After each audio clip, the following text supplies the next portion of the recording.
மதிப்பிற்குரிய சான்றோர் பெருமக்களே, தோழர்களே, இந்த நூல்கள் அறிமுக நிகழ்ச்சிக்கு தலைமையேற்று நடத்தி கொண்டிருக்கக்கூடிய தமிழ்த் தேச மக்கள் முன்னணியின் வழக்கறிஞர் ஐயா கென்னடி அவர்களே, ஒருங்கிணைப்பு உரை வழங்கி கொண்டிருக்கக்கூடிய மக்கள் தமிழகம் கட்சியின் தலைவர் அன்பிற்குரிய தோழர் நிலவழகன் அவர்களே, இங்கே முன்னிலை வகிக்கக்கூடிய பெருமக்களே, நூல்கள் வெளியிட்டு வாழ்த்துரை வழங்கிய எங்கள் மதிப்பிற்கு பாத்திரமான பெண் வழக்கறிஞர்கள் சங்க, தமிழ்நாடு முற்போக்கு பெண் வழக்கறிஞர்கள் சங்க தலைவர் அம்மா மூத்த வழக்கறிஞர், மாநில துணைத் தலைவர் தமிழ்நாடு முற்போக்கு எழுத்தாளர்கள் கலைஞர்கள் சங்கம் ஐயா கவிஞர் நந்தலாலா அவர்களே, தமிழ்நாடு கலை இலக்கிய பெருமன்ற மாநில துணைத் தலைவர் ஐயா செல்வராஜ் அவர்களே, இந்த அரங்கிற்கு வருகை தந்திருக்கக்கூடிய சான்றோர் பெருமக்களே, எங்கள் மீது பேரன்பு கொண்ட அரிமா சங்கத்தினுடைய மேனாள் ஆளுநர் அவர்களே, கருத்துரையாற்ற வந்து தவிர்த்து கொண்டு எனக்கு நேரம் ஒதுக்கி தந்திருக்கக்கூடிய பெருமக்களே, தமிழர் ஒருங்கிணைப்பு குழு தோழர்களே, உங்கள் அனைவருக்கும் என்னுடைய வணக்கத்தை முதற்கண் தெரிவித்துக் கொள்கிறேன். தலைமையேற்றிருப்பது ஐயா வழக்கறிஞர் கென்னடி அவர்கள். இயேசு வருகிறார் என்று சொன்னால் கூட அவ்வளவு மகிழ்ச்சி வந்திருக்காது. சிறையிலே இருக்கும்போது அன்றாடம் கென்னடி எப்போது வருவார் என்று ஆவலாக காத்திருப்போம். இயேசுநாதரை நேரில் பார்த்தால் என்ன மகிழ்ச்சி வருமோ அந்த மகிழ்ச்சி எங்களுக்கு வழக்கறிஞர் கென்னடி அவர்களை பார்க்கும்போது வந்தது. அவரும் அலுக்காமல் வந்தார். ஒரு நல்ல செய்தியை சொல்வார், வெயில் நாளைக்கு வரும் என்பார். அதையெல்லாம் நினைச்சு பார்க்கிறோம். இந்த வழக்கறிஞர்கள் அம்மா பானுமதி மூத்த வழக்கறிஞர் அவர்கள், கென்னடி அவர்கள், இவர்களை போன்ற வழக்கறிஞர்கள் எங்களுக்கு துணை நிற்பதால் தான் களத்திலே நாங்கள் துணிவாக நிற்க முடிகிறது. அந்த வகையிலே நாங்கள் அவர்களுக்கு நன்றி தெரிவிக்கிறோம். ஐயா கவிஞர் நந்தலாலா அவர்கள் மிக லகுவாக, எளிமையாக, எல்லாரும் மகிழும் வகையிலே பேசுவது எப்படி என்பது அவரை பார்த்து நாம் கற்றுக்கொள்ள வேண்டும். மிக சிறப்பான உரை. அதுபோலவே மாநில துணைத் தலைவர் தமிழ்நாடு கலை இலக்கிய மன்றம் ஐயா செல்வராஜ் அவர்கள் மிகச் செறிவான கருத்தாழமிக்க ஒரு உரையை வழங்கியிருக்கிறார்கள். உங்கள் அனைவருக்கும் என்னுடைய உளமார்ந்த நன்றியை தெரிவித்துக் கொள்கிறேன். இந்த இரண்டு நூல்களுக்கும் அறிமுக நிகழ்ச்சி பல்வேறு இடங்களிலே நடந்திருக்கிறது. அதற்கு காரணம் இந்த இரண்டு நூல்களும் மிகச்சிறந்த நூல்கள் என்பது அல்ல. நீங்கள் எல்லாம் தமிழ்நாட்டின் மீது அக்கறை உள்ளவர்களாக, கவலை உள்ளவர்களாக இருக்கிறீர்கள் என்பதால் தான் இந்த நிகழ்ச்சிகள் நடந்திருக்கின்றன. இரண்டு பெரிய பிரச்சனைகள் இப்போது தமிழ்நாடை எதிர்நோக்கி இருக்கிறது. ராஜகோபாலாச்சாரியார் தான் சொல்லுவார், தமிழ்நாடு என்பது ஒரு தனி தீவு என்று சொல்லி இருக்கிறார். இந்தியா பூரா ஒன்று சொல்வார்கள், ஆனால் தமிழ்நாடு தனியாக ஒன்றை சொல்லும். அதுதான் RN ரவிக்கு கூட பெரிய தலைவலியாக இருக்கிறது. இந்த நூலிலே பல செய்திகளை நான் சொல்லி இருக்கிறேன். அந்த செய்திகளை எல்லாம் திரும்ப உங்களுக்கு சொல்ல தேவையில்லை. ஆனால் ஒரு பெரிய ஆபத்தை நாம் எதிர்நோக்கி இருக்கிறோம் தோழர்களே. 2017 கோவாவிலே சங் பரிவார் அமைப்புகள் 132 அமைப்புகள் ஒன்றாக கூடி ஒரு முடிவை எடுத்தார்கள். அந்த 2017 முடிவு என்னவென்றால் 1925 RSS உருவாக்கம் பெற்றது. அதனுடைய 100வது ஆண்டு 2025 வருகிறது. அதற்குள் இந்து ராஷ்டிரமாக இந்தியாவை படைத்து விட வேண்டும். அதுக்கு தகுந்தபடிதான் பெரிய புதிய புராண காட்சிகளை காட்டக்கூடிய நாடாளுமன்றம் போன்றவை ஒரு 888 பேர் அமரக்கூடிய அளவிற்கு இன்னைக்கு இருக்கக்கூடிய நாடாளுமன்றத்தில் இந்த தொகுதிகள் எல்லாம் கிடையாது. ஜனபதாக்களாக மாற்றி அமைக்கப்படும். தமிழ்நாடு போன்ற மாநிலங்கள் 3ஆக பிரிக்கப்படும் என்று விரிவான திட்டங்கள் வகுக்கப்பட்டன. எல்லாவற்றையும் அவர்களால் செய்ய முடிந்தது. ஆனால் தமிழ்நாட்டில் மட்டும் கால் ஊன்றவே முடியலை. இதுதான் அவங்களுக்கு சிக்கல். எதிர்பார்த்தாங்க ரஜினிகாந்த் பயன்படுவார்னு நினைச்சாங்க. ரஜினிகாந்த் அவரு யாருக்குமே பயன்படவே மாட்டார். அவருக்கு மட்டும்தான். அவர் நல்ல வேளை இவர்களுக்கு பயன்படாமல் இருந்தாரே, அதை நினைச்சு மகிழ்ச்சி அடைகிறோம்.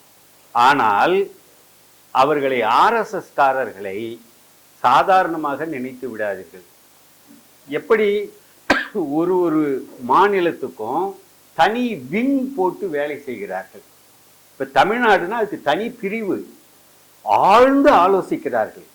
தமிழ்நாட்டில் யார் யாரெல்லாம் சிறந்த பேச்சாளர்கள், யாரெல்லாம் சிறந்த எழுத்தாளர்கள், யாரெல்லாம் நல்ல ஊடகவியலாளர்கள் என்று பட்டியல் போட்டுக்கொண்டு அவர்களையெல்லாம் எப்படியெல்லாம் சந்திக்கிறார்கள், எப்படி தொடர்பு கொள்கிறார்கள் என்பதையெல்லாம் வெட்ட வெளிச்சமாக வராது. பேசினார்கள் என்பதெல்லாம் இதற்கு முன்னமே சொல்லப்பட்டிருக்கின்றன. இப்ப தமிழ்நாட்டில் பெரும் பேச்சாளர்கள், எழுத்தாளர்கள், ஊடகவியலாளர்கள் இன்னும் பலர் RSSின் கையில் இருக்கிறார்கள். 2025க்குள் இங்கு இந்து ராஷ்டிரம் படைக்கப்பட வேண்டும். அவர் மோகன் பகவத் RSS தலைவர் தெளிவாக ஒரு செய்தியை சொல்லுகிறார். இன்னும் ஒரு 15 ஆண்டுகள் கூடுதலாக எங்களுக்கு தேவைப்படும் என்று. அப்படி என்றால் இன்னும் ஒரு 15 ஆண்டுகள் சேர்த்துக் கொள்ளுங்கள். அவர் ஒன்றை சொல்லுகிறார், இந்து ராஷ்டிரம் படைக்கப்படும். எங்களுடைய வண்டி புறப்பட்டு விட்டது. எங்கள் வண்டிக்கு ஆக்சிலரேட்டர் தான் உண்டு, பிரேக்கு கிடையாது, குறுக்கே வராதே, ஒழிக்கப்படுவாய் என்று வெளிப்படையாக அறிவிக்கிறார். தமிழ்நாட்டிலே சட சட என்று கோட்டை கொத்தளங்கள்லாம் சரிவது போல பல சமூக தலைவர்கள் எல்லாம் இன்று RSSஆல் பெரும் பணக்காரர்களாக ஆக்கப்பட்டிருக்கிறார்கள். பல சமூக தலைவர்கள், பல கட்சி தலைவர்கள், பல செயல்பாட்டாளர்கள் எல்லாம் இன்னைக்கு அவர்கள் அப்படி மாற்றம் பெற்றிருக்கிறார்கள். இந்த நிலையில இங்க பார்த்தீங்கன்னாக்க பிரச்சனைய கூர்ந்து கவனிச்சீங்கன்னா, இந்து என்ற அடையாளத்துக்குள் எல்லாம் வா என்று நீண்ட காலமாக அழைத்து கொண்டிருக்கிறார்கள். இந்துவாக உணர வேண்டும், இந்து என்ற அடையாளத்தை ஏற்றுக்கொள் என்று நீண்ட காலமாக சொல்லிக்கிட்டு வந்தாங்க. அந்த இந்து என்ற சொல்லை தமிழ்நாடு ஏற்கவில்லை. ஏனென்றால் தமிழர்கள் இந்து அல்ல, அந்த வகைக்குள்ளாரியே வரமாட்டாங்க. இந்து என்ற அந்த வகைக்குள்ளாரியே வராதவர்கள் தமிழர்கள். அப்ப அவன் என்ன சொல்றான்னு சொன்னா, இந்தியா முழுவதும் இந்து முகத்தோடு போ, தமிழ்நாட்டுக்கு தமிழ் முகத்தோடு போ என்கிறான். அவர்கள் தமிழ் முகத்தோடு வருகிறார்கள். இந்துவாக இங்கே நம்மை அணி சேர்க்க முடியாது, தமிழ் இந்துவாக சேர்க்க முடியும் என்று அவன் நம்புகிறான். இதுதான் இன்றைய சூழல். சாதியை ஏற்க மாட்டோம் என்று சொன்ன, கோத்திரங்களை ஏற்க மாட்டோம் என்று சொன்ன வள்ளலார் அவர் சனாதனத்தின் உச்ச ஒலி என்கிறார் ஆளுநர் RN ரவி. இங்கே மோகன் பகவத் இப்படி பேசுகிறார். அங்க எல்லாரும் இந்துங்கிறத இந்து மக்கள் கட்சி, இந்து முன்னணி, இந்து சேனா என்று இந்து என்பதை வைத்து இன்று ஏகப்பட்ட அமைப்புகள் இங்க உருவாக்கம் பெற்றிருக்குது. இந்த நிலையில தான் நாங்கள் தமிழ் இந்து, நீ ஆரிய இந்து, அவர் வேண்டுமானால் கன்னட இந்துவாக இருந்துட்டு போகட்டும், எங்களுக்கு கவலை இல்லை என்று ஐயா மணியரசன் பேசுகிறார். ஐயா மணியரசனை எல்லாருமே மதித்து வந்திருக்கிறோம், அதுல ஒன்றும் பிரச்சனை இல்லை. அவர் எப்போதும் மதிக்கிறார்கள், இப்போதும் மதிக்கிறோம்.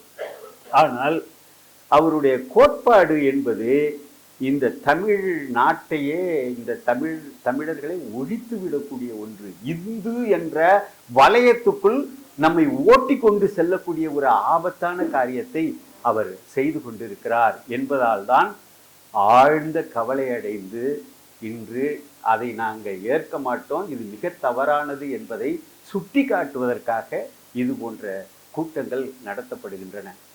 தமிழ்நாடு முன்னாடியே சிக்கல்ல இருக்கு, இந்துத்துவம் 4 பக்கமும் நம்மளை தாக்கிக்கிட்டு இருக்கு.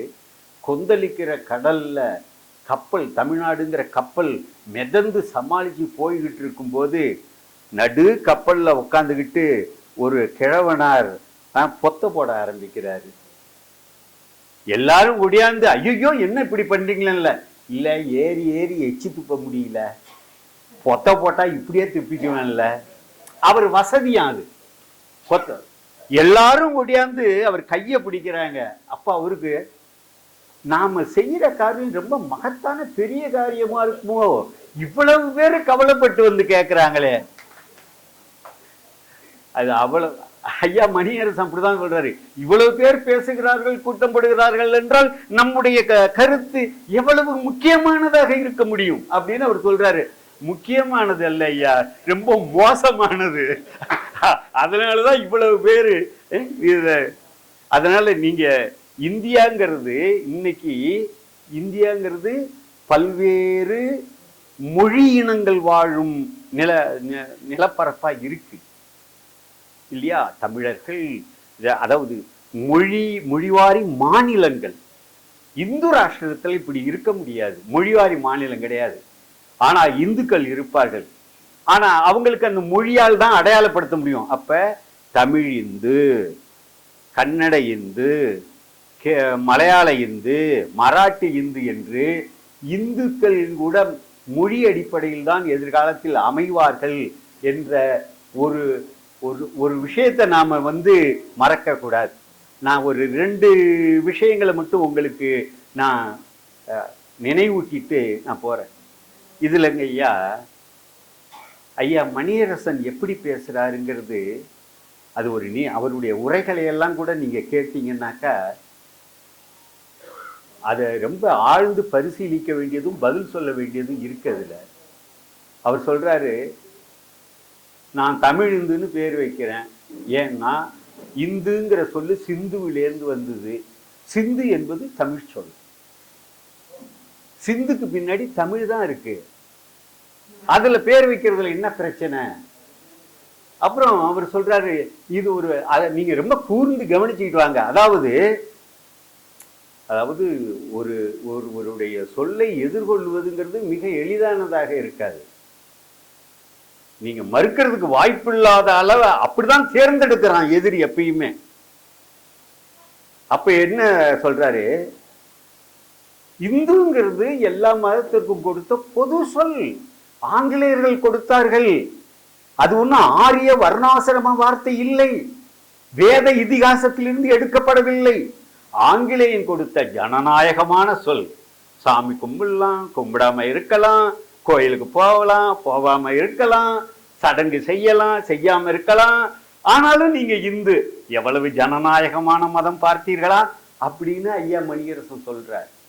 அதோட இல்லாம இந்து என்பதற்கும் பிராமணனுக்கும் சம்பந்தமே இல்லை அப்படிங்கிறது அவர் இதுல சொல்லக்கூடிய செய்தி. அதாவது அதுக்கப்புறம் கோபமெல்லாமும் பேசியிருக்கிறாரு. இந்து மதத்தை எதிர்க்கிறேன், இந்து மதத்தை ஏற்க முடியாதுன்னு பெரியார் சொல்லி இருக்கிறார்ல. அவர் கேட்கிறாரு, இந்து மதத்தில் இருந்து கொண்டே இந்து மதத்தை எதிர்க்கிறேன் என்பது ஃப்ராட்,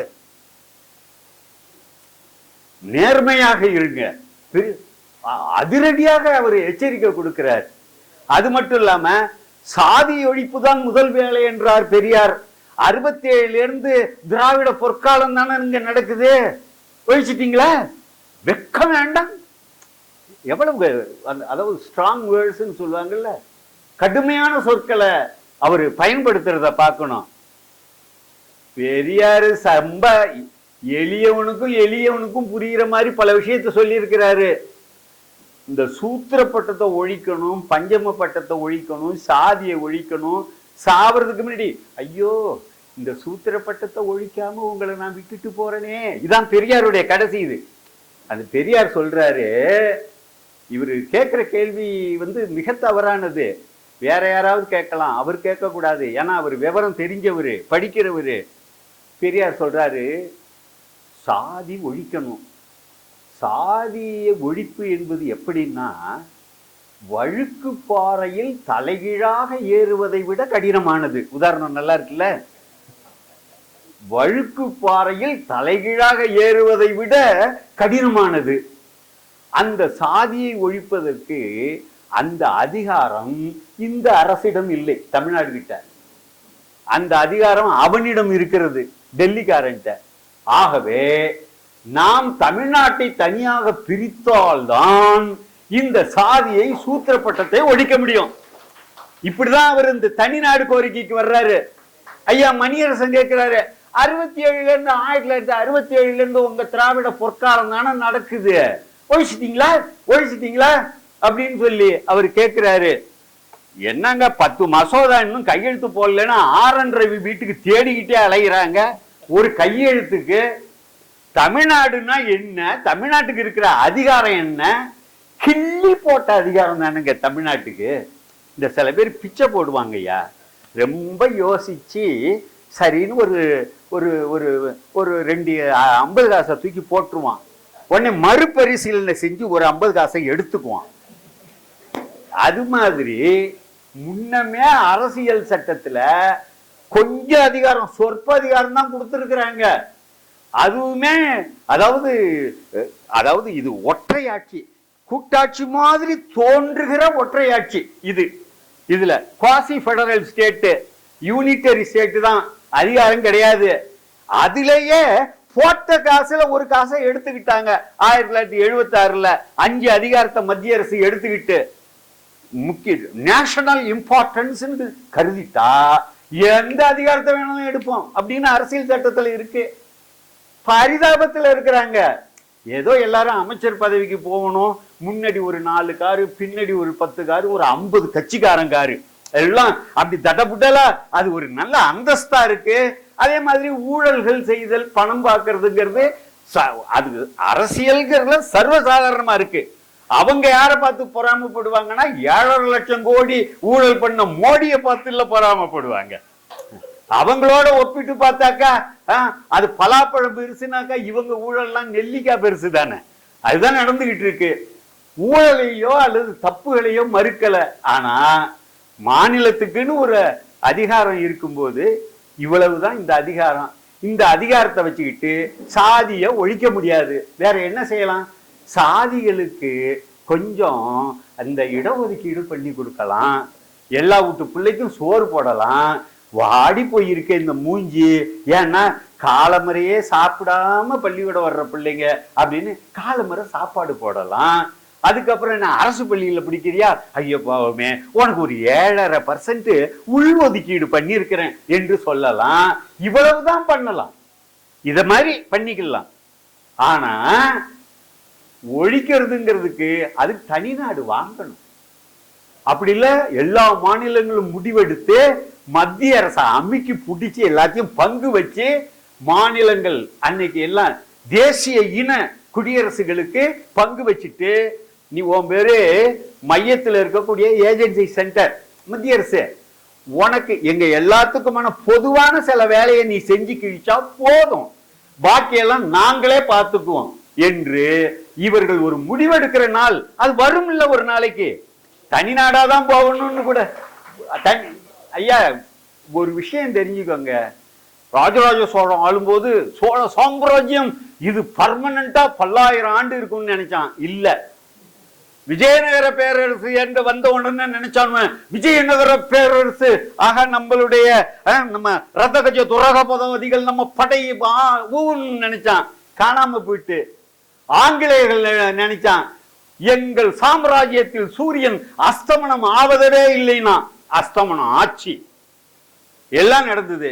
1801 எங்க தலைவர்கள் மருது சகோதரர்கள், 1899 எங்க திப்பு சுல்தான் வீரபாண்டிய கட்டமான தூக்குல போட்டு கொன்னுட்டு அப்ப போர்க்களத்துல திப்பு சுல்தான் போன்றவர்கள் எல்லாம் வீழ்ந்து 1801 ஆங்கிலேயர்கள் மெட்ராஸ் பிரசிடென்சி சென்னை பெருமாகாணத்துல தமிழ்நாட்டை இந்தியாவோட முதல் முறையா இணைச்சாங்க. அன்னையிலிருந்து நாங்க அவங்களுக்கு கோ பேசஞ்சர்ஸ். இந்தியாவில் போயிட்டு இருக்கோம், ஏதாவது ஒரு ஜங்ஷன்ல இறங்கிடுவோம் இல்ல, இதுல நிலையானதுன்னு நீங்க எப்படி சொல்லுவீங்க? எப்படி சொல்ல முடியும்? இந்திய அரசியல் சட்டம்னா இது நிலையானது, எழுத்து பேசுனா தேச விரோதம், இப்படிதான் ஆங்கிலேயர்களையும் சொன்னா. இந்திய அரசியல் சட்டம் நிலையானது, பர்மனன்ட் அப்படின்னு யார் சொன்னா உங்களுக்கு? இப்ப மார்க்சிய அதாவது பொது உடைமையாளர்கள் இங்க இருக்கிறாங்க. 1947 சுதந்திரத்துக்கு முன்னாடி 1946 கேபினட் தூதுக்குழு வந்த போது, 1942 சர் ஸ்டாஃபோர்டு கிரிப்ஸ் வந்த போது பொது உடைமை கட்சி சொன்னிச்சு, இங்க எல்லாம் தேசிய இனங்கள் இருக்கின்றன. 1946 அவர் பொதுச் செயலர் ஜோஷி சொன்னாரு, எழுதி கொடுத்தாரு, அன்ஃபெக்டட் செல்ஃப் டிட்டர்மினேஷன் வேணும். அதாவது அஃபெக்டர்னா விலங்கிடுதல், விலங்கிடப்படாத, அதாவது குறைக்கப்படாத, நறுக்கப்படாத சுய நிர்ணய உரிமை எங்களுடைய தேசிய இனங்களுக்கு வேணும்னு சொன்னாங்க. அரசியல் சட்டம் வந்தது, சரி இது மதிக்கப்படும், மாநில சுயாட்சி என்பது நமக்கு காப்பாற்றப்படும் மாநில உரிமைகள்னு அதை மதிச்சுதான் எல்லாரும் அதை ஏத்துக்கிட்டாங்க. ஒரு கட்டத்துல இதுக்கு மேல RSS பாஜகங்கிறது மாநில உரிமைகளை புடுங்கணும்னு நினைச்சாங்கன்னா களம் இறங்குவாங்கல்ல எல்லாரும். அன்னைக்கு கருப்பு, சிவப்பு, நீலம் எல்லாமே களம் இறங்கிடுவாங்கல்ல. ஆமா, சிவப்பு ரொம்ப திக்கானிச்சுன்னா கருப்புன்னு நண்பர்கள் சொன்னாங்க. அதனால ஒன்னோட ஒண்ணு தொடர்புடையதுதான். இந்த மண்ணின் மக்களை பாதுகாக்க, மண்ணை பாதுகாக்க களம் இறங்குறதுங்கிறது ரொம்ப நிச்சயமாக அது நடக்கும். அப்ப இவங்க நினைச்சுக்கிட்டு இருக்காங்க முடிச்சிடலாம் கதையன்னு. முடிக்க முடியாது. முடிக்க முடியாதுங்கிறதுக்கு என்ன சான்று? நீங்கள்லாம் தான் சான்று. நீங்கள்லாம் தான் சான்று.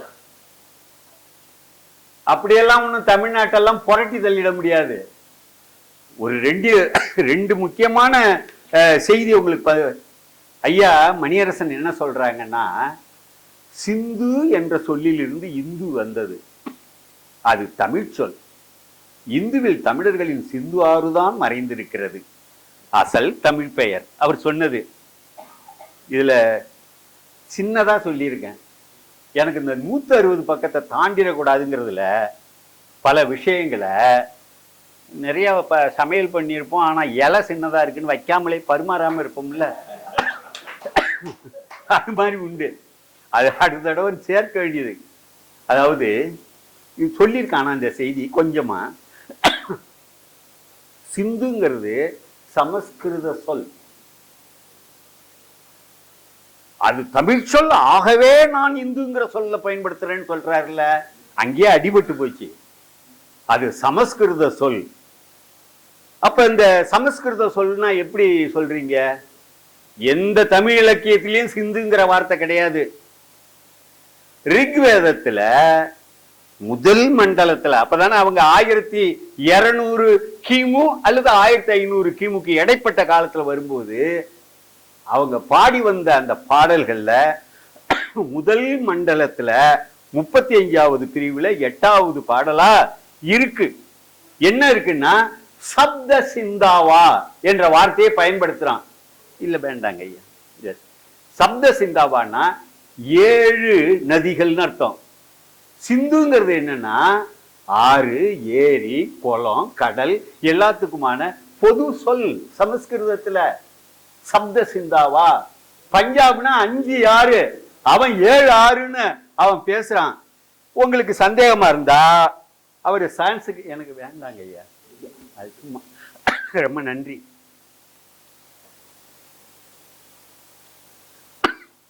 அதாவது சமஸ்கிருத பேராசிரியர் ஆக்ஸ்போர்ட் யூனிவர்சிட்டி H.H. வில்சன் தான் முதல்ல அதை டிரான்ஸ்லேட் பண்ணாரு.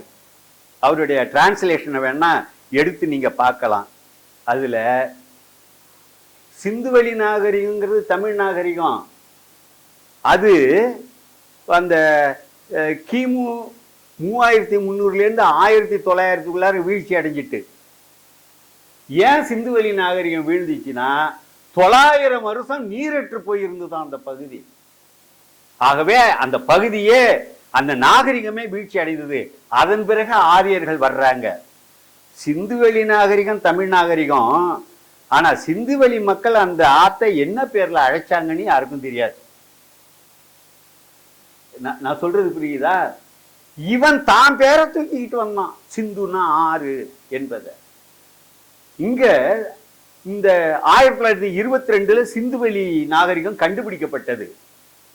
அவரு சர்ஜான் மார்ஷல் அறிவிக்கிறார் 1922 தமிழ் நாகரிகம் டிராவிடியன் நாகரிகம்னு அறிவிக்கிறாரு. ஃபாதர் ஹிராஸ் சொல்றாரு, தட் இஸ் ஆர்கைக் தமிழ். அந்த லாங்குவேஜ் ஸ்போக்கன் இன் இண்டஸ் வேலி ஆர்கைக், பழமையான தமிழ். ஃபாதர் ஹிராஸ் தமிழ்நாட்டுக்காரன் கூட அப்படியே நெஞ்ச நிமிந்துட்டான் உடனே. ஆஹா, சிந்துவெளி நாகரிகம் நம்ம நாகரிகம் அப்படின்னு சொன்னான். அப்ப என்ன இவனுக்கு தோண்டிட்டு, சிந்துவெளி நாகரிகம் தமிழர் நாகரிகம்னா சிந்து ஆளுங்கிற பேரும் தமிழாதான இருக்கும் அப்படி நினைச்சுக்கிட்டு சிந்துங்கிற பேரை கொண்டாட ஆரம்பிச்சுட்டாங்க இங்க. அப்படிதான் வந்ததே ஒழிய சிந்துங்கிற சொல் தமிழர்களுக்கு, சிந்துவெளி மக்களுக்கு தெரியாது. சிந்துவெளி மக்களுக்கு தெரியாது. சிந்துவெளி மக்கள் ஏதோ பேரை சொல்லி பயன்படுத்தி இருக்கலாம் அந்த ஆற்றுக்கு. அப்ப இந்த இந்த இந்த கோளாறு அதுல இருக்கு. அது சமஸ்கிருத சொல்லுதானா? சிந்துவெளி எழுத்துக்களை பற்றி எல்லாம் ரொம்ப பேசக்கூடிய அஸ்கோ பர்போலா என்ற அந்த அறிஞர் 2015 எழுதுறாரு, சிந்துங்கிறது சமஸ்கிருத சொல் என்று அறிஞர்களும் எழுதியிருக்காங்க. இப்ப நான் சொல்றது கேளுங்க. நீங்க ராமேஸ்வரம் போற வண்டி ஏற்படுத்தப்பட்ட மதம், இதுக்கு மேல நீங்க ஏற்படுத்த போற மதமாக இருந்தாலும் சரி, எல்லாத்துக்கும் ஒரே பேரு இந்து அப்படின்னு சொல்லி அவன் கொடுத்துருக்கான். அவனுக்கு வேண்டியது என்னன்னு கேட்டா அட்மினிஸ்ட்ரேஷன், நிர்வாகம். அதுக்கு அவன் சுருக்கமா பாக்குறான். என்னையா நீ என்ன ஒத்தகால் முனிய கும்பிடுறான், அவர் ரத்தகால் முனியங்க, அவர் வேற என்ன பெரிய பிரச்சனையா இருக்க அப்படின்னு சொல்லிட்டு தான் இந்துங்கிற பேர்ல அவன் அடக்கினான். இப்ப இந்துங்கிற பேர் அவன் அடக்கினானே ஒழிய இந்துங்கிற பேரை எங்க இருந்து உருவி எடுத்தாங்கிறது இருக்கு இல்லையா? இந்துங்கிற பேரு சிந்து, அந்த சிந்து ஆற்றுக்கு அப்பால் உள்ள மக்களை குறிப்பது. அதுக்கப்புறம் வட இந்தியாவில் சிந்துஸ்தான், அதான் இந்துஸ்தான் வருது. அப்புறம் இந்தியாவில் இருக்க எல்லாருக்கும் பொதுவான பேரா ஹிந்துஸ் அப்படின்னு வருது. அதெல்லாம் ரைட்டு. ஆனா நான் சொல்ற இந்த வரி ரொம்ப முக்கியமானது.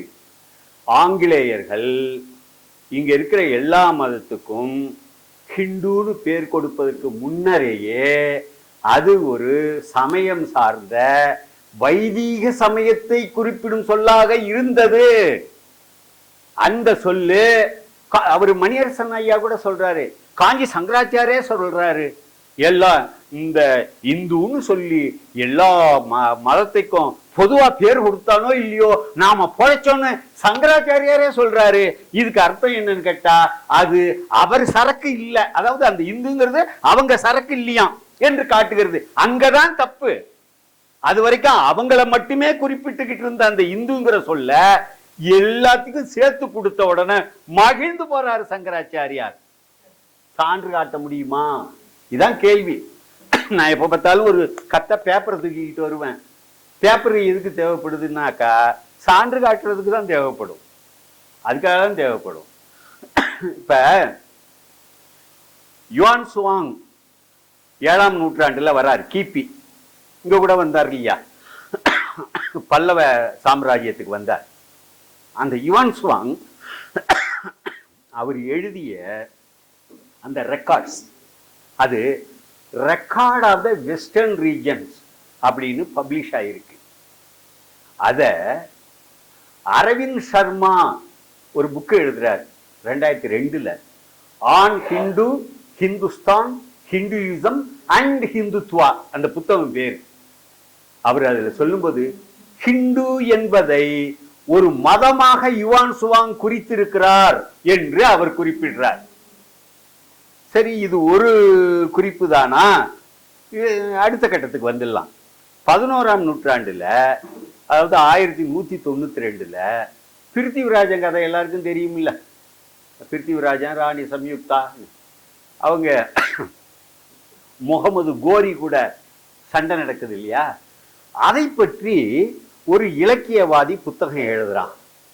பிருத்திவிராஜ் ரசோ என்ற புத்தகத்தை சந்த் பர்தாய் அப்படிங்கிறவரு பிரஜ் பாஷாவில் எழுதுறார். அது எழுதினது 13ஆம் நூற்றாண்டு அல்லது 16ஆம் நூற்றாண்டு, பிற்காலம்தான்.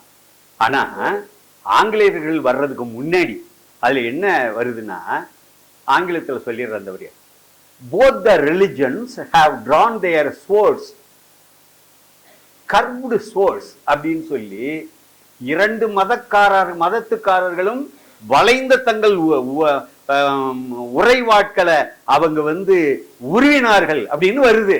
எந்த ரெண்டு மதத்துக்காரங்கன்னா, ஹிந்துஸ்ங்கிறவங்களும் அந்த வெளியிலிருந்து வந்த மிலேச்சாஸ், வெளியிலிருந்து வந்தவர்களும் என்று அதுல வருது. யார் எழுதுறா?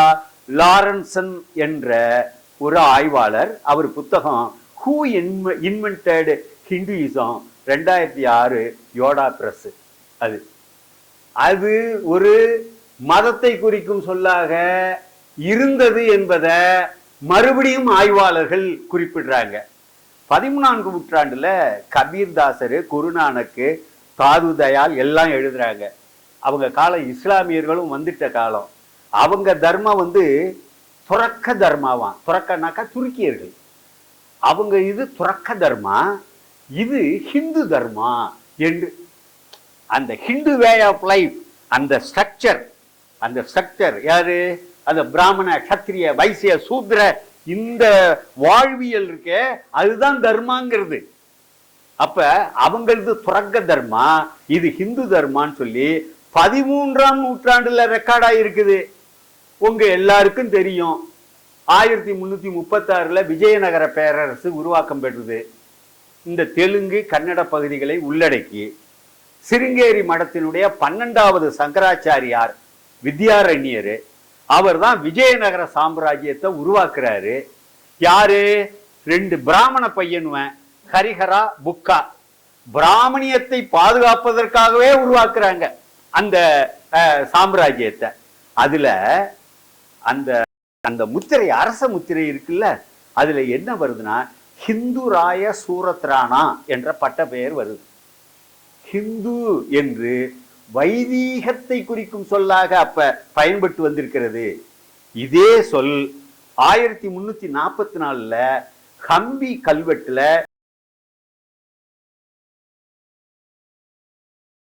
ஆய்வாளர்கள் குறிப்பிடுறாங்க, மதம் சார்ந்த சொல்லாக ஹிந்து பயன்பட்டு வந்திருக்கிறது. ஆங்கிலேயர்கள் இங்க நின்றுகிட்டு எல்லா மதத்துக்காரனையும் எனக்கு ஒரு பொது சொல் வேணும், சூ மந்திரகாலின்னு அந்தரத்துல இருந்து ஹிந்துங்கிற வார்த்தையை எடுத்து பயன்படுத்தி இல்ல, அல்லது இங்க இருக்கக்கூடிய பொதுவா மக்களை எல்லாரையும் குறிச்சாங்க ஹிந்துன்னு, அதையே மதத்தை குறிக்க பயன்படுத்திட்டாங்கன்னு இல்ல, மதம் சார்ந்த சொல்லாக அப்போதே இருந்தது. அப்ப இவர் ஐயா சொல்றாங்க இல்லையா, அது ஒரு பொது சொல், மதம் சாராத சொல், அதுல என்ன கெட்டது? அதுலதான் கெட்டதே இருக்குங்கிற. அதை எப்படி பயன்படுத்தலாம்? அதோட இன்னும் மோசங்க ஐயா, இன்னும் ஒன்று நீங்க நல்லா யோசிங்க. 2008ல இருந்து ஆர்எஸ்எஸ் ஒரு வேலை செய்யுது. ஆர்எஸ்எஸ் சார்பாளர்கள் அவங்க என்ன செய்யறாங்கன்னா, தமிழ் இந்து, தமிழ்னு சொல்லி தமிழ் ஹிந்துன்னு அணிசேர்க்கை பண்ணிக்கிட்டு இருக்காங்க. இப்ப பார்க்க வேண்டாம், வீட்டில் போய் உங்க நெட்டை ஓபன் பண்ணிக்கிட்டு tamilhindu.com அப்படின்னு போடுங்க. இந்த tamilhindu.comல அவரு பெரிய பெரிய பார்ப்பனிய அறிவாளர்கள்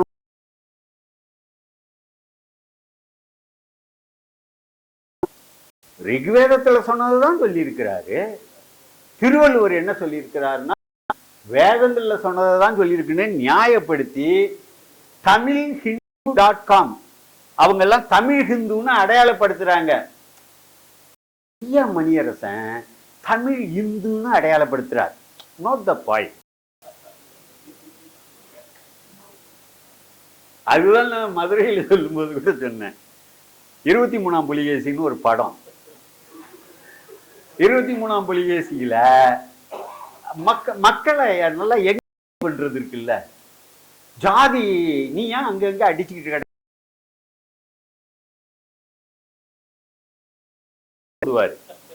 23ஆம் புலிகேசியில ஓன் ஜாதி என்னன்னா நாகபதனி, ஓன் நாகப்பதனி, ரெண்டும் ஒன்னா தானையா இருக்கு, ஒரு இப்பு அதிகமாக இருக்கிறது.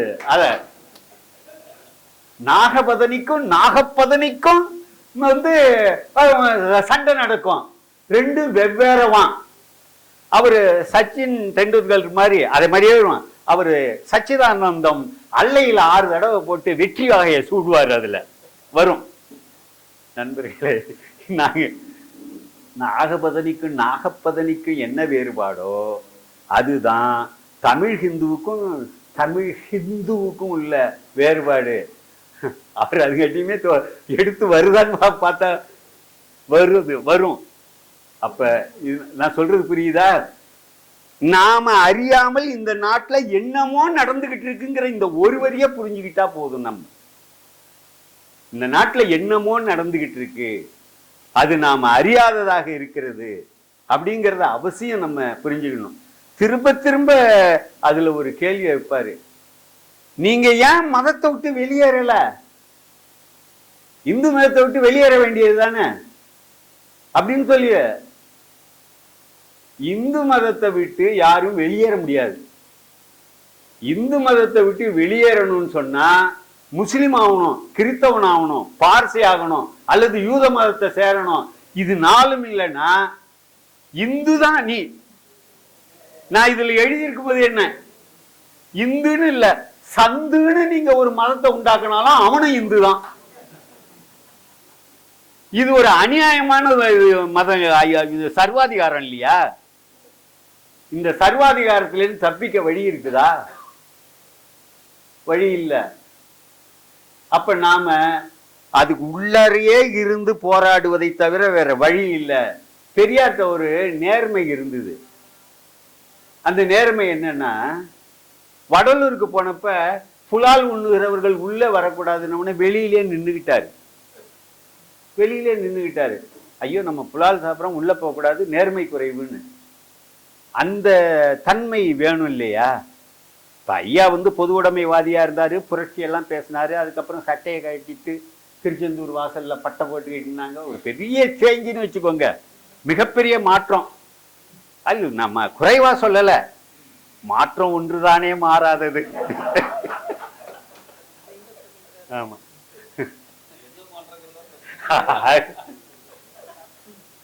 வளர்ச்சிங்கிறது சின்னதா இருக்கிறது பெருசாகும். இது தேய்மானமா இருந்தா நம்ம தான் என்ன செய்யறது? அது அவருடைய விருப்பம்னு வச்சுக்கோங்க. இப்ப கூட நம்ம என்னங்கய்யா, அவரை பற்றி, அவர் குடும்பத்தை பற்றி, அல்லது அவர் கட்சியை பற்றி மட்டும் அவர் ஒரு முடிவெடுத்தா நம்ம இதை பேசவே போறதில்லை. கொந்தளிக்கிற கடல்ல போய்கிட்டு இருக்கிற பெரிய கப்பலுக்கு நடுப்புறல ஒரு ஓட்ட போடுறாரு. அதுதாங்கள தானே நம்ம இதை பேசுறோம். ஆகவே இந்த நிலையில அதுல நம்ம சொல்லியிருக்கோம், அது இந்த 4 தவிர எல்லாரும் இந்து அப்படின்னு சொல்றீங்களே, அரசியல் சட்டத்துல இருக்கா? அரசியல் சட்டத்துல இருக்கா அப்படின்லாம் கேட்கிறாரு. அரசியல் சட்டத்துல 25வது பிரிவுக்கு விளக்கம் 2 அது பாருங்கன்னு சொல்லி இதுல கொடுத்துருக்கிறேன். இதை ஒரு தடவை படிச்சுட்டா அவர் இப்ப கேட்டுக்கிட்டு இருக்க கேள்வி எல்லாத்துக்கும் அதுல முன்னாடியே பதில் இருக்கு. இந்த பள்ளிக்கூடத்துல வாத்தியாரு அறத்தூக்கத்திலேயே இருப்பாரு. 16ஆம் வாய்ப்பாடு சொல்லி முடிச்சிருப்பான் பையன். 16ஆம் வாய்ப்பாடு சொல்லு அப்படிம்பாரு. சார் இப்ப 16ஆம் வாய்ப்பாடு தான் சார் சொன்னேம்மா. அப்படியா, சரி மறுபடியும் சொல்லு. அவரு கவனிக்கிறது இல்லை, அதுல இருக்கு. இதுதான் நிலைமை. ஆனா தமிழ்ங்கிற வார்த்தையை வற்புறுத்தி இதை நிலைநிறுத்த வேண்டிய கேள்வி என்ன? இந்துங்கிற சொல்லு பரவலா ஏற்கப்பட்டுட்டுது, ஆகவே நம்ம புதுசா எல்லாம் உருவாக்க முடியாது, அதை வச்சுக்கலாமே அப்படின்னு சொல்றாரு. பரவலா ஏற்கப்பட்டுட்டுதுன்னு சொன்னா வச்சுக்க முடியுமா? பரவலா ஒண்ணு ஏற்கப்பட்டுட்டுதுங்கிறதுக்காக வச்சுக்க முடியுமா? இந்துங்கிற சொல்லுக்கும் நமக்கும் சம்பந்தமே கிடையாது. ஐயா அது ஊரா விட்டு சொத்து இந்துங்கிறது வைதிகர்களுக்கு, பார்ப்பனியத்துக்கு, ஆரியத்துக்கு மட்டுமே சொந்தமான சொல். ஆரியது நீங்கள்லாம் ஆரிய இந்து, நாங்கள்லாம் தமிழ் இந்து. இந்துன்னு சொன்னாலே ஆரிய இந்து தானே, அப்புறம் எப்படி நம்ம தமிழ் இந்து ஆகும்? அதுல நமக்கு சம்பந்தமே இல்லை. தமிழர்கள் என்னைக்குமே சமயம் சார்ந்து இருந்ததே இல்லைங்க ஐயா. தமிழர்களுக்கு சமயம் சார்ந்து இருந்ததே கிடையாது. கீழடியில பாருங்க, சூளம் இல்ல வேற ஏதாவது சூடம் கொளுத்துனதுக்கு அடையாளம் ஒண்ணும் கிடையாது. இறை நம்பிக்கை எப்போதும் இருக்கிறது, வழிபாடுங்கிறது எப்போதும் இருக்கிறது. ஆனா சமயம் கடந்தவங்க சொத்து அது இது வந்தோம்னா சைவம், வைணவம், 42 மடங்கள் எல்லாம் இருக்கு. ஆனா அப்படியே கொஞ்சம் இருங்க, நான் இந்த இந்து கோயில் வரைக்கும் போயிட்டு வரேன்னு எவனாவது சொல்றானா? பெருமா கோயிலுக்கு போயிட்டு வந்தேன் இருங்க, அது வேற புளியோதரை தீர்ந்துட போகுது அப்படின்ட்டு போறான். சிவன் கோயில், பெருமா கோயில், இதுதான். முனியையா கோயிலுக்கு போயிட்டு வந்துடுறேன், மாரியம்மா கோயிலுக்கு போயிட்டு வந்துடுறேன், அப்படிதான் சொல்லுவானே ஒழிய இவங்களுக்கு இந்துங்கிற சொல்லி யாருக்கும் மனசுலயே படலைங்க ஐயா, கிடையவே கிடையாது. இவங்களை அது ஒரு தனிப்பட்ட விவகாரமா உற்ற வேண்டியது தானே. இல்ல இல்ல நாங்க பிரிச்சு எடுக்கணும் அப்படின்னு சொன்னா அதுக்கும் வழி யார் சொல்றா? நம்முடைய இவங்க காசு பிள்ளை 1940 எழுதுறாங்க. நீங்க ஒண்ணு நல்லா தெரிஞ்சுக்கணும், மறைமலை அடிகளாகட்டும், தேவநேய பாவாணராகட்டும், காசு பிள்ளையாகட்டும் இந்துங்கிற சொல்லை ஏற்கல. ஆனா தமிழர் சமயம்னு இத நீங்க போற்றலாமேங்கிறார் அவரு. அவர் சொல்றாரு, தமிழ் சைவ வைணவ சமயங்கள் அடிப்படையில் ஒத்த கருத்துடையன. அதாவது தமிழர் சமயம் பற்றி காசு பிள்ளை, சுப்பிரமணிய பிள்ளை, எம்எல் பிள்ளைன்னு வேற சொல்லுவாங்க, லா படிச்சவரு, பெரியாள் அவரு, பேரறிஞர். தமிழ் சைவ வைணவ சமயங்கள் அடிப்படையில் ஒத்த கருத்துடையன. அது தொல்காப்பியம், திருவள்ளுவ மாலை, பரிபாடல் முதலிய சங்க நூலாராய்ச்சியாலும் தேவார, திருவாசக, திருவாய்மொழி, திருமொழி ஆராய்ச்சியாலும் நன்கு புலனாகும். சைவம் வைணவம் என இரு பிரிவடங்கிய ஒரு சமயத்தை தமிழர் சமயம் என்று கருதி அதனை தமிழ் மக்கள் போற்றுவாராக வழிகாட்டிட்டு போறாரு. நீங்க இந்த மாதிரி பேருகெல்லாம் வச்சுக்கிட்டு அலையாதீங்க, ஊராஞ்சொத்துக்கு ஆசைப்படாதீங்க. இந்து மதம் உங்களது கிடையாது, உங்களுக்கு 2 மதங்கள் இருக்கு, அதை நீங்க ஒன்னா ஒரு மதமா கூட நீங்க கருதி தமிழர் சமயம்னு போற்றலாம் அப்படின்னு சொல்றாங்க. அவங்க விருப்பத்திற்கு வழிபாடுங்கிறத விட்டுற வேண்டியதான். தமிழர்கள் இன்று வரையிலும் கூட மதம் சார்ந்தவர்கள் கிடையாது. இப்ப தமிழ் இந்துன்னு பேர் கொடுக்கறதுனால என்ன ஆகுதுன்னா, வரலாறிலேயே முதலாக இந்த தமிழ் இனத்திற்கு, தமிழ் தேசிய இனத்திற்கு ஒரு மத அடையாளத்தை சூட்டுவது இதுதான் முதன்முறை. இது ஹிந்துவைசேஷன், இந்துமயமாக்குதல், தமிழர்களை இந்துமயமாக்குதல் என்று தாராளமா கருதலாம். இது இது நியாயமானதல்ல, இது தடுத்து நிறுத்தப்பட வேண்டும் அப்படிங்கிறத நான் வலியுறுத்திக்கிறேன். கூடுமான வரைக்கும் நேரம் ஆயிட்டுது. ஒரு முக்கியமான ஒரு செய்தி, அவர் ஐயா இந்த 2020 தஞ்சையில குடமுழுக்கு நடந்தது இல்லை, அந்த குடமுழுக்கு சமஸ்கிருதத்திலையும் அடுத்தது கடைசியா தமிழிலும் நடந்தது. அதுக்கு அவங்கெல்லாம் முயற்சி பண்ணி அதை உரிமையை வாங்கினதுனால தான் நடந்ததுங்கிற மாதிரி சில பதிவுகள் பண்ணியிருக்கிறாங்க. அப்படிலாம் கிடையாதுன்னு நான் எழுதியிருக்கேன். 1980 குடமுழுக்கு நடந்தது, 1997 குடமுழுக்கு நடந்தது. கோயில் நிர்வாகமும் அரசும் இன்னும் தேவஸ்தானம் சம்பந்தப்பட்டவர்களும் எல்லாரும் சொல்லியிருக்காங்க, வழக்கமா தமிழும் சமஸ்கிருதமும் சேர்ந்துதான் நடக்கும், இந்த தடவையும் அப்படிதான் நடத்த போறோம் என்று சொன்னார்கள். சாட்சி உண்டான்னு சொன்னா 1997 குடமுழுக்கு தமிழ்லையும் சமஸ்கிருதத்திலையும் நடந்துச்சுன்னு சொன்னா நானே சாட்சி. ஏன் நான் அப்படி சொல்றேன்னா, எங்களுக்கு இந்த சும்மா இருக்க விடாது. இல்ல 120 பிராமணர்கள் அங்க வந்திருந்தான். அதுல திடீர்னு தீ விபத்து ஏற்று 48 பேர் எரிஞ்சு விட்டாங்க. 97 தஞ்சாவூர்ல 48 பேர் எரிஞ்சு போயிட்டான். இது போதாதா எங்களுக்கு?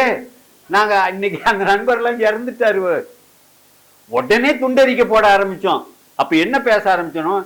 சமஸ்கிருதத்தில் குடமுழுக்கு நிகழ்த்தினால் இப்படித்தான் ஆகும்னு பேச ஆரம்பிச்சோம். அப்பதான் ஐயோ அப்படிலாம் இல்ல, அது தருமபுரம் நம்ம பிரின்சிபல் இருந்தாங்கல்ல, ஆர்பி சார், ஆர் பாலசுப்ரமணியம், அவங்களுமே சொன்னாங்க ஐயோ அப்படிலாம் இல்ல, அவன் சமஸ்கிருதத்திலையும் சொன்னான் தமிழ்லையும் சொன்னான், ஆனா தமிழுக்கு கொஞ்சம் தான் ஒதுக்குறான், திராவிடம் அப்படிங்கிறான். உடனே இவங்க தமிழ்ல ரொம்ப பணிவா பாடுகளை அங்க குடமுழுக்கு உச்சியில சொல்றேன், இவர் எங்க இந்த மடத்துல பாடுறாங்க அங்க பாடுறாங்கன்னா ஐயா மணியரசன் சொல்றாரு. அதெல்லாம் இல்லை, தமிழிலும் பாடப்பட்டது, ஆனால் 2ஆம் நிலைதான் கொடுக்கப்பட்டது. அதை தான் நம்ம இன்ன வரைக்கும் எதிர்த்துக்கிட்டு இருக்கோம். இல்ல சட்டத்துல இருந்தாலும் அது ஒன்றும் நடக்கல, நாங்க எவ்வளவு பாடுபட்டு அதை நடத்தணும் தெரியுமாங்கிறாரு. அது உண்மைதான், நம்ம தான் நடத்திக்க வேண்டியிருக்கு. எங்க ஊர்ல கூட தான் ரேஷன் கார்டுக்கு 1 கிலோ அரிசி கொடுக்கணும், ஜீனி கொடுக்கணும், கொடுக்க மாட்டேங்கிறான். உடனே 4-5 பையனோ போய் ஆச்சா போச்சான்னு சத்தம் போட்டு போட எல்லாருக்கும் கொடு. அப்ப இருப்பதையே நடைமுறைப்படுத்தி கொள்ள நம்ம கொஞ்சம் முயற்சி எடுக்க வேண்டி இருக்கிறதுங்கிறது உண்மைதான். ஆனா அதுக்காக நாங்க தான் அதை நடத்தணும்னு சொல்ல முடியாது இல்ல. நாம அதை கொஞ்சம் விழிப்பா இருக்கணும். தமிழில் மட்டுமே குடமுழுக்கு என்பதை, அதே மாதிரிதான் தமிழ் அர்ச்சனை. 1974 ஒரு அதிசயம் நடந்தது, அது எல்லாருமே வரலாறுல மறந்துட்டாங்க. அது என்ன வரலாறு இல்லைன்னா, 1974 இனிமேல் தமிழில் மட்டுமே தான் அர்ச்சனை செய்யப்படும் ஒரு அரசாணை போட்டுச்சு கலைஞர் கருணாநிதி அரசு. துள்ளி குதிச்சு எழுனா ஒரே வாரத்துல அரசாணையை திரும்ப பெற்றது. இங்க இருந்து எங்க வடக்க வரைக்கும் பொங்கிட்டானுமே. ஆனால் தமிழில் மட்டுமே அர்ச்சனைங்கிறத எந்த மடமும் ஆதரிச்சு கலைஞரங்களை. இதெல்லாம் நிறைய ஏராளமான செய்திகள் அதுல நம்ம சொல்லி இருக்கிறோம். நீங்க என்ன திராவிடம் சாஞ்சது என்ன, இது என்னுடைய கடைசி இன்றைய நிகழ்ச்சியில கடைசி செய்தியா இந்த ஒன்றை மட்டும் சொல்றேன். ரொம்ப வைத்தறிச்சலா இருக்குங்கய்யா. இப்ப நானே இவ்வளவு பேசுறேன்ல, என்னை எப்படி எதிர்கொள்றாங்கன்னா திராவிட ஆதரவாளர்கள், திராவிட ஆதரவாளர், இன்னும் சொல்ல போனாக்கா சில பேர் திமுக ஆதரவாளர்கள். என்ன, நானே ஓட்டு போடாத ஆளு. தமிழ் தேசியர்கள் ஏன் வாக்களிக்க மறுக்கிறார்கள் ஒரு கட்டுரை 2021 ஐயா மணியரசனே தமிழர் கண்ணோட்டத்துல வெளியிட்டாரு.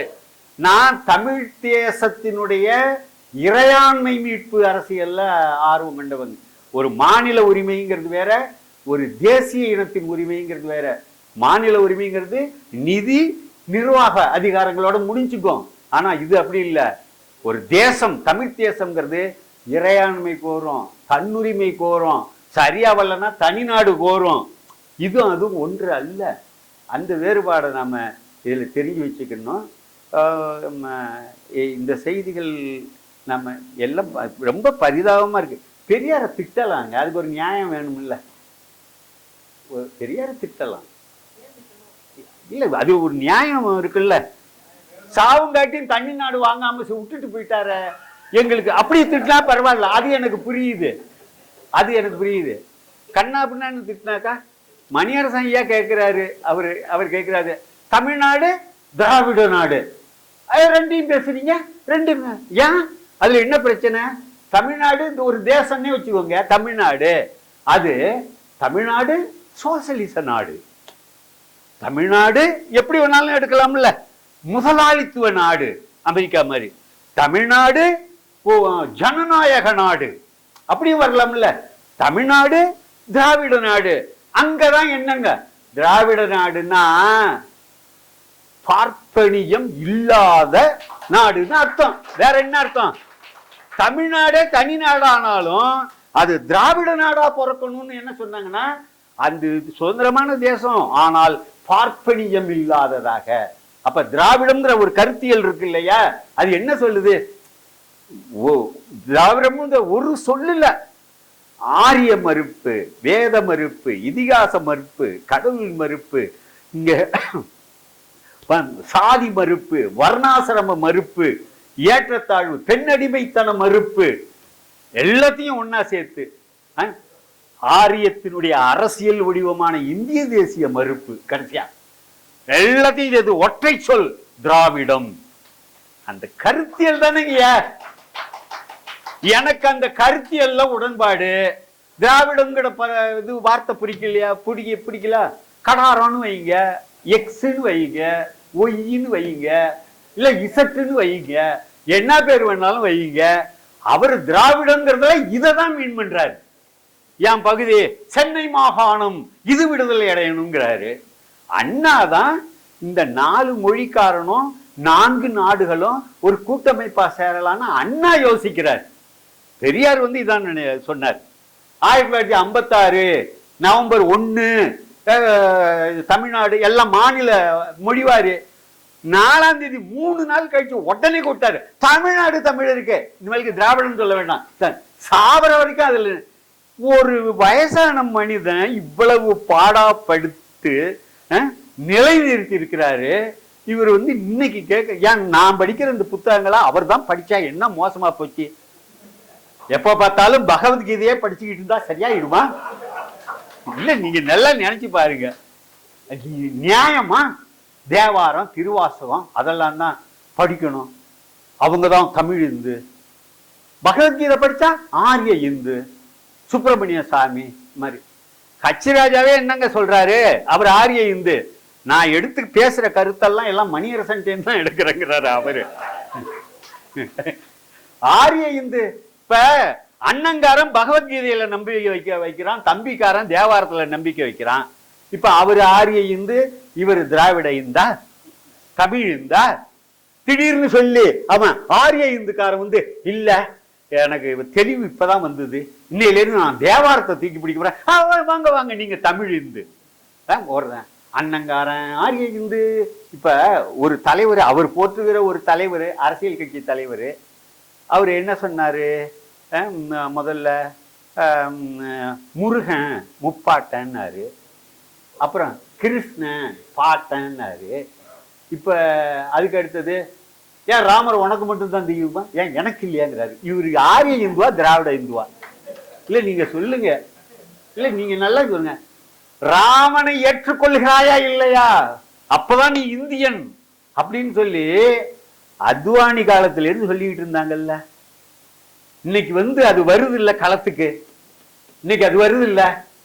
இது சரி தவறுன்னு சொல்லணும் இல்ல. இப்ப எனக்கு சந்தேகம்னா, ஐயா மணியரசன் யாரை தூக்கி சுமக்கிறாரோ அவர் திராவிட, அதாவது தமிழ் இந்தா ஆரிய இந்தா, இவ்வளவு இருக்குல்ல. ஒரு ஒரு தள்ளாட்டமான ஒரு சொல்லு, எந்த தத்துவ பின்புலமும் இல்ல. அவர் சொல்றாரு திராவிடத்துக்கு தத்துவ பின்புலம் கிடையாது.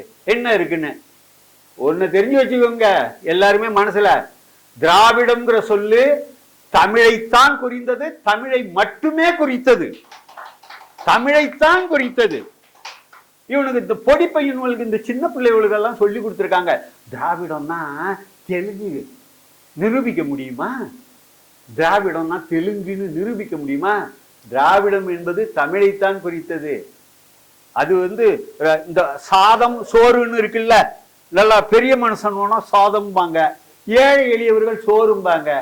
அது மாதிரி ஏழை எளிய மக்கள் தமிழ்னாங்க. பெரியத்துக்குவான் அதை ஏற்கல அவங்கன்னு சொன்னா சொந்தமான சொல். ஆரியது நீங்கெல்லாம் ஆரிய இந்து, நாங்கெல்லாம் தமிழ் இந்து. இந்துன்னு சொன்னாலே ஆரிய இந்து தானே. அப்புறம் எப்படி நம்ம தமிழ் இந்து ஆகும்? இல்ல, நமக்கு சம்பந்தமே இல்லை. தமிழர்கள் என்னைக்குமே சமயம் சார்ந்து இருந்ததே இல்லைங்கய்யா. தமிழர்களுக்கு சமயம் சார்ந்து இருந்ததே கிடையாது. கீழடியில பாருங்க, சூளம் இல்ல வேற ஏதாவது சூழல் கொடுத்ததுக்கு அடையாளம் ஒண்ணும் கிடையாது. இறை நம்பிக்கை எப்போதும் இருக்கிறது, வழிபாடுங்கிறது எப்போதும் இருக்கிறது. ஆனா சமயம் கடந்தவங்க சொத்து இது சைவம், அப்புறம் அந்த படம் ஓடும். அவங்க நீங்க ஒரு 100 வருஷத்துக்கு முன்னாடி இருந்த மனநிலையில இருந்து இவர்கள் இன்னும் மாறவே இல்லை. அவங்க போய் திராவிடம்னா ஏற்றுக்கிறாங்களா? என்ன பொம்பதான் கிடையாதுமா? திராவிடங்கிறதுல அப்படி நெஞ்சு நிறுத்துறான். இந்த தமிழ் சமூகம் நான் நிறைவு செஞ்சிடணும். அதாவது தமிழ் சமூகம் ஒரு தடவையும் எழுந்து பார்க்கிறீங்களோட சண்டை போட்டு இங்கதான் எழுதினாங்க. திருவள்ளுவரை அவரை எல்லாம் எழுதினாங்க. இவ்வளவு இருந்தாலும் 7 அடிக்கு அண்ணாண்டு நிக்கிற சாரி, 12 அடிக்கு அண்ணாண்டு நிக்கிற சாரி, 96 அடிக்கு அண்ணாண்டு நிக்கிற சாரிங்கிறது இருக்குதா இல்லையா? திருவிதாங்கூர் மற்றும் தென் தமிழகம் இருந்தது. அப்ப இந்த தமிழ் சமூகம் ஏந்திரிச்சு எந்திரிச்சு அடிக்கும் பார்ப்பனியத்தை. ஒரு தடவை பாருங்க, ஏந்திரிச்சு ஜம்ப் பண்ணி அடிக்குது. அதுக்கு பேரு திராவிட இயக்கம். அங்குல கை உயின்னு காதுல சத்தம் வந்துச்சுல, சொல்லிட்டு அவன் இப்ப என்ன செய்யறான், தமிழ்நாட்டையே ஆள் திரட்டுறான். அதை நாம அனுமதிக்க முடியாது. ஆமா, ஐயா மணியரசன் தெரிஞ்சு செஞ்சாலும் தெரியாம செஞ்சாலும் தப்பு தப்பு தான். அதை நாம அனுமதிக்க முடியாது. பேசுவதற்கு நிறைய இருந்தாலும் கூட இவ்வளவு நாளைக்கு நான் பேசிட்டேன். ரொம்ப பொறுமையோட நீங்க எல்லாம் கேட்டிருக்கீங்க. இந்த நூலை வெளியிட்டு இத அம்மா எங்களுடைய மதிப்புக்குரிய வழக்கறிஞர் அம்மா பானுமதி அவர்கள், அவங்களுக்கு நன்றி. எங்களோட எங்களுக்கு மேல ரொம்ப அன்பு கொண்டவர்கள் ஐயா வழக்கறிஞர் கென்னடி, பல வேலைகளுக்கு இடையில கவிஞர் நந்தலாலா அவர்களும் தோழர் செல்வராஜ் அவர்களும் இங்க வந்திருக்காங்க. நீங்க இவ்வளவு நேரம் பொறுமையா கேட்டிருக்கீங்க. உங்க எல்லாருக்கும் நன்றி, ரொம்ப மகிழ்ச்சி.